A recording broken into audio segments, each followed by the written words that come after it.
like you just need to take a break from whatever you're doing, you just need a minute to switch things up, well, this art project is a perfect solution.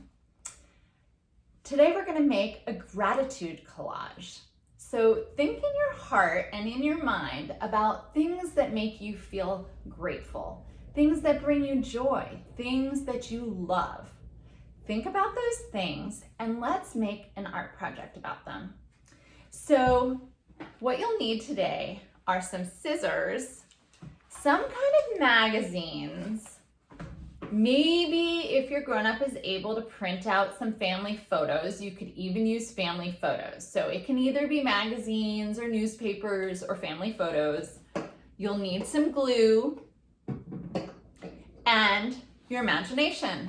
So let's get to work. What you're gonna do is cut out the pictures that you wanna use.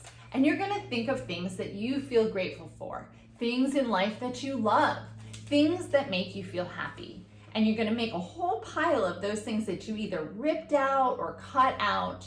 One thing that I like to do is find things in the magazines that remind me of what I'm grateful for.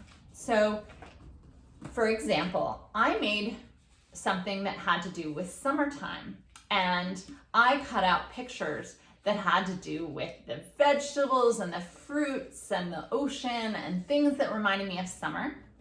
And I used an old oatmeal container, cardboard oatmeal container, and some glue, and I just glued on the pictures. And now I have a container to store things that are meaningful to me, a keepsake box with things that I feel grateful about. The other option you can do is use a piece of paper. I had a little help from a friend to make this one. But you can make your own. So it can be on a piece of paper, it could be on an old box, a shoe box, oatmeal container, anything that is useful around the house that you can reuse. I love that you can reuse things around the house and be environmentally conscious and create your own gratitude board.